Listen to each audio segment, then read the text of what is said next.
Hello guys, welcome to Pakistani real reaction. तो कैसे हैं आप सब? मेरा नाम मुदस्सिर है। हम बशर सुबह आरजे रौनक भैया का वीडियो लेकर आए हैं। आज ये बताएंगे कि भारत एक ऐसा देश जिसको G20 के देश अंडर एस्टिमेट करते थे कि भारत मतलब क्या करेगा। आज वही देश सारे भारत में जमा हुए हैं और मतलब जमोड़ा उन देशों का लगा हुआ है। भारत इतना आगे आ गया। तो सारा हिस्ट्री एक्सप्लेन करेंगे, G20 समिट के बारे में एक्सप्लेन करेंगे। बहुआ भाई, तो बिना किसी देरी के देखते हैं, कानून करते हैं स्टार्ट। दोस्तों, एक भारतीय के तौर पर हम कुछ चीजों का हमेशा सपना देखते थे। हम हमेशा सोचते थे कि क्या बड़े देशों की तरह हम भी एक दिन चांद पर जा पाएंगे। और फिर हमने वो कर दिया।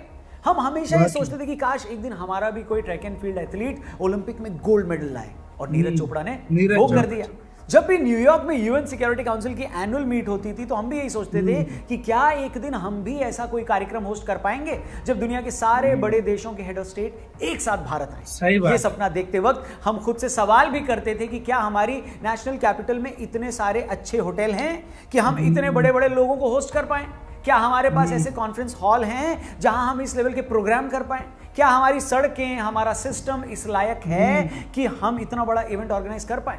और आज 75 सालों बाद G20 की होस्टिंग के जरिए जब वो मौका आया है तो हम अपनी खुशी बयां भी नहीं कर सकते। खुद को ये यकीन दिलाना मुश्किल हो रहा है कि आज एक ही दिन में अमेरिका से लेकर जापान तक, ऑस्ट्रेलिया से लेकर साउथ कोरिया, इंग्लैंड से लेकर जर्मनी और फ्रांस के राष्ट्रपति और प्रधानमंत्री एक ही दिन, एक ही टाइम पर, एक ही जगह पर हमारे प्यारे भारत में होंगे। कुछ लोग चाहें तो इस अचीवमेंट को ये कहकर छोटा कर सकते हैं कि अरे फिर क्या हुआ, भारत तो G20 का मेंबर है, हर मेंबर इस इवेंट को बारी बारी होस्ट करता ही है। मेंबर पहले बन भी सके ना, पहले बने भी समझ सकता है जिसने आज से 30 साल पहले तक इस देश का मजाक उड़ते देखा है, जिसे सिर्फ 2-3 दशक पहले तक दुनिया ये वही भारत समझ सकता है, जो 80 के दशक तक पाकिस्तान की तरह दुनिया से मांगी खैरात पर गुजारा करता था।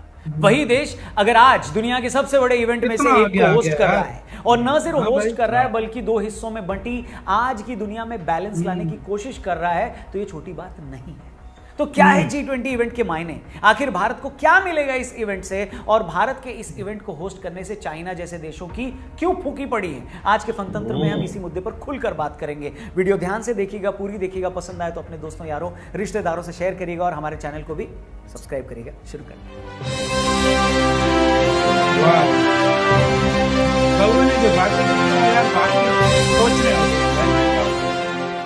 नमस्कार दोस्तों, जय हिंद। मैं रौनक, फनतंत्र में वेलकम। तो आखिरकार G20 सम्मेलन का आगाज हो ही गया।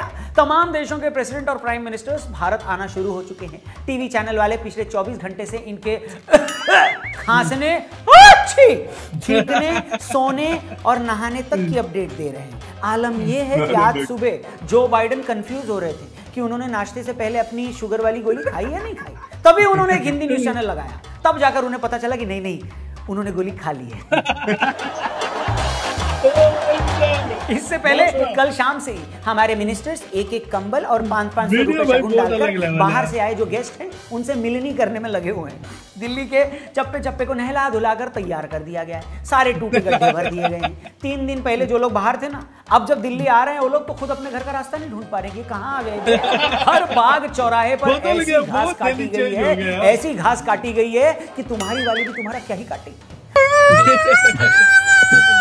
कुल मिलाकर पूरा माहौल शादी वाला बना हुआ है, जैसा कि हर शादी में होता है। यहां भी नाराज फूफाओं की कमी नहीं है। चीन के राष्ट्रपति शी जिनपिंग मेरी लड़की के 10वीं के पेपर हैं ये बोलकर नहीं आए। रूस के राष्ट्रपति व्लादिमीर पुतिन घर में मिस्त्री लगे हुए हैं, काम चल रहा है, ये बोलकर मोदी जी से माफी मांग चुके हैं। और खुद हमारे राहुल बाबा इतने बड़े इवेंट से पहले देश से ही बाहर चले गए। वैसे राहुल बाबा की हरकत देखकर मुझे उन बच्चों की याद आ गई जो घर पर रिश्तेदारों के आने से पहले जरूरी काम है बोलकर घर से फरार हो जाते थे, ताकि मिलने पर रिश्तेदार फिर से उनसे ना पूछ लें कि बेटा कहीं नौकरी लगी तुम्हारी? नहीं। इसके अलावा कुछ और मनहूसियत के सौदागर शादी में बारातियों की तरह व्यवस्था में कमियां निकालने में लगे हैं। आम आदमी पार्टी का दुख तो यह है कि अमेरिकी राष्ट्रपति क्या बोल रहा है वो बाद में सुन लेंगे। पहले दुनिया को यह बताओ कि दिल्ली शहर में जगह जगह जो फव्वारे लगाए हैं हमने लगवाए। दिल्ली की सड़कें खुद हमारे कार्यकर्ताओं ने जमीन पर लोट कर सके। कुल मिलाकर मामला कतई चौकस हो रखा है। और इससे पहले कि इस चौकस माहौल का हम जिक्र करें और ये बताएं कि भैया आखिर ये G20 है क्या, इसका मकसद क्या है और इतना खर्चा करके आखिर हमको मिलेगा क्या, ये सब बताने से पहले चलिए आपकी थोड़ी कमाई करवा दें। देखो, एशिया कप के इंडिया पाकिस्तान मुकाबले में इंडिया के पास मौका है पाकिस्तान को खेलने का और आपके पास मौका है खेलने का My11 सर्कल ऐप पर गिव अवे कॉन्टेस्ट। ऐसा है ना कि माई 11 सर्कल लव वाले हर मैच में महिंद्रा थार जीतने का मौका तो दे रहे हैं मेगा कॉन्टेस्ट में, मस्त लेकिन है, आज आपके पास मस्त मौका है सिर्फ ₹1 में आईफोन 14 जीतने का। करना क्या है ना कि बस इंडिया पाकिस्तान मैच शुरू होने से पहले अपनी टीम बनानी है, दोनों टीमों के खिलाड़ियों को मिलाकर बनानी है माई 11 सर्कल पर 11 लोगों की टीम। जितनी बढ़िया टीम बनेगी उतने बढ़िया कप्तान उप कप्तान होंगे और उतना ही पॉइंट आपको मिलेगा, और वो पॉइंट अगर सबसे ज्यादा हो गए तो गिव अवे कॉन्टेस्ट में आप जीत सकते हैं ₹1 में आईफोन 14। गिव अवे कॉन्टेस्ट की एंट्री फीस मात्र ₹1 है और ₹5000 का बोनस कैश भी है। बस ये मौका आपको, जो मैंने लिंक डिस्क्रिप्शन में दिया ना, वहीं से एक्टिवेट होगा, तो उस पर क्लिक करके ऐप को डाउनलोड करो और वीडियो के एंड में आपको मैं टीम बनाकर भी बता दूंगा मैच की। ठीक है, क्या समझे? आगे बढ़ते हैं और मेन मुद्दे की बात करते हैं। आप भी सोचोगे रौनक भैया आपने बता दिया कि G20 इवेंट को होस्ट करना बहुत बड़ी बात है, हम सक्सेसफुली इसे होस्ट भी कर रहे हैं, हमने इसके होस्टिंग के लिए सैकड़ों करोड़ रुपए भी खर्च कर दिए, मगर मेन क्वेश्चन कि हमें इससे मिलेगा क्या? बिल्कुल सही सवाल है आपका, वेरी गुड क्वेश्चन। मगर मैं चाहूंगा इससे पहले कि हम G20 की होस्टिंग से होने वाले फायदे पर बात करें, पहले आपको यह बता दिया जाए कि G20 आखिर है क्या, बैकग्राउंड क्या। यकीन मानिए दोस्तों, अपने हर वीडियो की तरह आज G20 के मुद्दे पर हम आपको कुछ ऐसी चीजें बताने वाले हैं जो शायद आपने कहीं और नहीं सुनी है, इसलिए ध्यान से सुनिएगा। तो शुरुआत करते हैं जुलाई 1997 से। ये वो टाइम था जब थाईलैंड, इंडोनेशिया और साउथ कोरिया की इकोनॉमी में संकट आने लगा था। हुआ ये कि थाईलैंड ने उस वक्त जानबूझकर खुद की अपनी करेंसी को डी वैल्यू कर दिया, मतलब डॉलर के मुकाबले उसकी खुद की उन्होंने कीमत कम कर दी। वैसे ही जैसे आज एक अमेरिकी डॉलर ₹80 के बराबर है और भारत सरकार या रिजर्व बैंक उसकी कीमत कम करके उसे ₹100 करवा दे। ऐसा करने के पीछे थाई सरकार की सोच थी कि इन्वेस्टर्स थाईलैंड में इन्वेस्ट करने के लिए आकर्षित होंगे, मगर हुआ इसका उल्टा। ऐसा करने से थाईलैंड और बाकी देशों की आर्थिक हालात खराब हो गए और धीरे धीरे पूरे एशिया और फिर दुनिया में स्कैम करने की कोशिश की। इसी प्रॉब्लम को दूर करने के लिए साल 1999 में G20 बनाया गया। इस G20 में G7 के 7 देशों के अलावा 13 यानी 13 और देशों को शामिल किया गया। आपको बता दें कि G7 दुनिया के 7 डेवलप्ड के देशों में भारत नहीं था ना, Canada, Britain, Germany, Italy, Japan और फ्रांस आते हैं। तो इन 7 कंट्रीज के अलावा उन 13 देशों को इंक्लूड करके G20 बनाया गया, जिसकी इकोनॉमीज ग्रो कर रही थी। ये 12 देश थे, India, China, Argentina, Australia, Brazil, Indonesia, Republic of Korea, Mexico, Russia, Saudi Arab, दक्षिण अफ्रीका, तुर्की और 13वें देश के तौर पर यूरोपियन यूनियन को शामिल किया गया। शुरू में इन लोगों का एजेंडा सिर्फ ये था कि भाई लोग अपन ना सिर्फ अर्थव्यवस्था और धंधे की बात करेंगे। शुरू में G20 देशों की जो मीटिंग भी होती थी उसमें उन देशों के वित्त मंत्री और सेंट्रल बैंक के गवर्नर भी शामिल होते थे। फिर आया साल 2007, मतलब प्रेसिडेंट नहीं होते। इसी वक्त दुनिया में बड़ा आर्थिक संकट आने वाला था। तो उन कंट्रीज को लगा कि नहीं बाबा, अब मामला थोड़ा बड़ा करना पड़ेगा। इसके बाद G20 का दायरा और बड़ा किया गया। ये अर्थव्यवस्था के अलावा आतंकवाद, मानव तस्करी, ग्लोबल वार्मिंग पर भी बात करने लगे और उसी साल से इसकी हर मीटिंग में हेड ऑफ स्टेट शामिल होने लगे और सही मायनों में उसी वक्त से इसका कद, इसका लेवल और बढ़ गया। आपको बता दें 2007 में G20 की तब पहली मीटिंग वॉशिंगटन में हुई थी। इसके बाद इसकी अब तक कुल 17 एनुअल मीटिंग्स हो चुकी है। दिल्ली में होने वाला ये G20 का जो कार्यक्रम है आज तक का 18वां सम्मेलन है। आप G20 में शामिल देशों की ताकत का इसी से अंदाजा लगा सकते हैं कि अकेले इन 20 देशों का वर्ल्ड जीडीपी में 85%, वर्ल्ड ट्रेड में इनकी हिस्सेदारी 75% है और इन 20 देशों में दुनिया की 2/3 पॉपुलेशन रहती है। मतलब ये एक ऐसा एलीट क्लब है कि अगर कोई देश इसका हिस्सा नहीं है तो उस देश को बहुत बुरा लगेगा, लगना भी चाहिए, वो थोड़ा लेफ्ट आउट फील करेगा, जैसे अभी पाकिस्तान कर रहा है। सुना है पाकिस्तान के पीएम ने मोदी जी से कहा था कि हुजूर अगर आप हमारे रुकने का इंतजाम करवा दें तो हम भी G20 में शरीक होने दिल्ली आ सकते हैं। जिस पर मोदी जी ने कहा ठीक है आ जाओ, इंतजाम हो जाएगा। ये सुनते ही पाकिस्तानी पीएम ऑटो पकड़कर दिल्ली के लिए रवाना हो। मगर बीच रास्ते में उन्होंने फोन लगाकर जब ये पूछा कि हेलो हम ITC मौर्या के किस फ्लोर पर रुकेंगे, तो सामने से मैनेजर ने बताया कि सर आप ITC मौर्या में नहीं रुक रहे हो, आपको सराय रोहिल्ला के सामने ओयो रूम में रुकवाया जाएगा। जब बेइज्जती सुनाई, ये सुनते ही पाकिस्तानी पीएम चलते ऑटो से नीचे दरिया में कूद गए।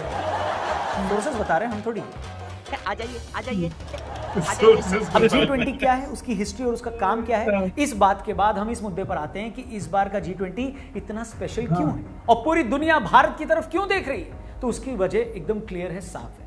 पहली वजह यह है कि आज पूरी दुनिया में जो पावर बैलेंस है ना, वो 2 हिस्सों में बंटा हुआ है। एक तरफ अमेरिका, इंग्लैंड और यूरोप के कुछ देश और दूसरी तरफ रशिया है जो यूक्रेन से युद्ध करके कई देशों की आंख में खटक रहा है। चीन दिखाने को तो रूस के साथ है, मगर यह बात रूस भी जानता है कि चीन किसी का सगा नहीं है। आपको बता दें चाइना ने रिसेंटली जो अपना नया मैप रिलीज किया था जिसमें उसने अरुणाचल को अपना पार्ट बताया है, उसी मैप में चीन ने बोल्शोई आइलैंड को अपने मैप में दिखा दिया है। और आपको बता दें वो हिस्सा जो है उसे रशिया अपना मानता है। इसलिए इस नए मैप के बाद रशिया भी चीन से चिढ़ा हुआ है। तो इन सारी नेपाल सिचुएशन भी में आधा नहीं भारत ले लिया इकलौता उसने। ऐसा देश है जो बैलेंस बनाने का काम कर सकता है।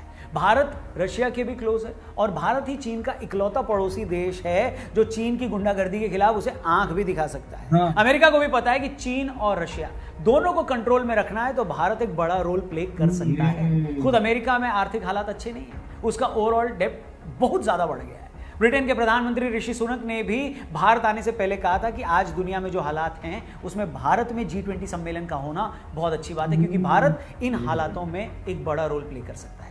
मतलब एक तरफ दुनिया के बड़े देश जहां एक दूसरे को नोचने में लगे हैं, वहीं मोदी जी कह रहे हैं कि भैया हमें सिर्फ इकोनॉमिक ग्रोथ की बजाय ह्यूमन सेंट्रिक ग्रोथ को सेंटर में रखना चाहिए। ये भारत ही है जो अफ्रीकन यूनियन को भी G20 समूह का पार्ट बनाने की सिफारिश कर रहा है। चीन को भी इस बात का अच्छे से पता है कि आज दुनिया में ग्लोबल साउथ की लीडरशिप एक तरह से भारत ने ली है। जो लोग नहीं जानते हैं उन्हें बता दूं कि ग्लोबल साउथ से मतलब दुनिया के नक्शे में साउथ के हिस्से वाले उन देशों से है जो डेवलप बहुत सारे देश हैं, जिनमें अफ्रीकी देश हैं, साउथ एशियन देश हैं, लैटिन अमेरिकन देश हैं। हाल ही में ब्रिक्स के इवेंट में चीन से ज्यादा भारत को जो इंपॉर्टेंस मिली है उसके बाद चीन काफी चिढ़ा हुआ है। और जिस तरह भारत ने G20 इवेंट के लिए one earth one family one future यानी वसुधैव कुटुंबकम की बात की है, उसे भी दुनिया ने काफी पसंद किया है। इसी टैगलाइन के जरिए भारत भी चाइना जैसे देशों को मैसेज दे रहा है कि ब्रो दादागिरी से नहीं, मुन्ना भाई के स्टाइल में प्यार मोहब्बत से काम लेना पड़ेगा। इसी खुन्नस में हमारे जिनपिंग भैया G20 में शामिल होने दिल्ली नहीं आए। वैसे कुछ लोगों का यह भी कहना है कि जिनपिंग के भारत न आने की वजह यह नहीं है। दरअसल क्या है ना, पिछली बार जब जिनपिंग भारत आए थे तो 3 दिन तक हमारे न्यूज चैनल वाले ये नहीं डिसाइड कर पा रहे थे कि उनको बुलाना क्या है। कोई उन्हें चिनपिंग कह रहा था, कोई उन्हें 11 पिंग बुला रहा था, कोई फिंचिंग बोल रहा था।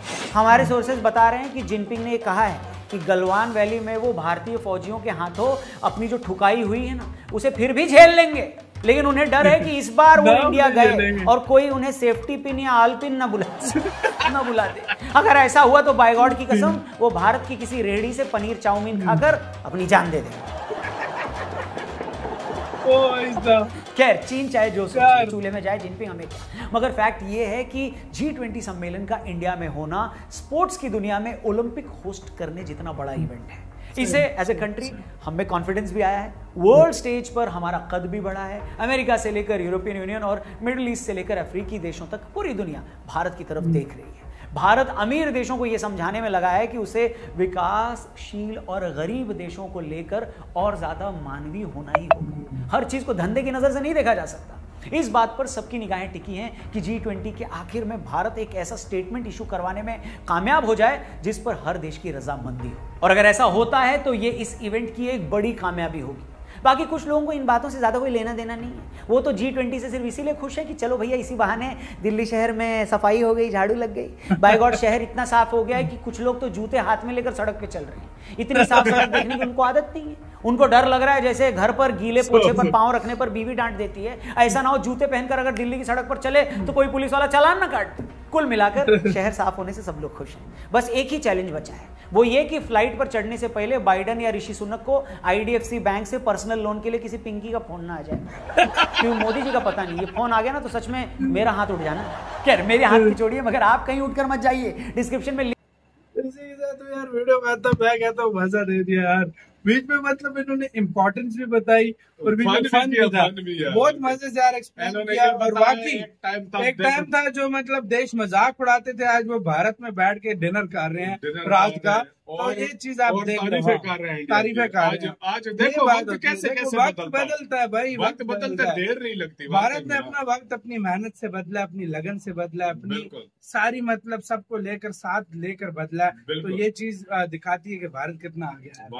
हाँ भाई, कहाँ से उठकर कहाँ पर आया भारत, ये पूरी दुनिया देख रही है भाई, सीरियसली। और आज वाकई ग्लोबल साउथ लीडर अगर किसी को बोला जा रहा है तो वो चाइना को नहीं, भारत को बोला। और दूसरी बात ये कि सबसे ज्यादा बड़ी बात ये कि बैलेंस करके इंडिया सब कुछ चल रहा है। हाँ।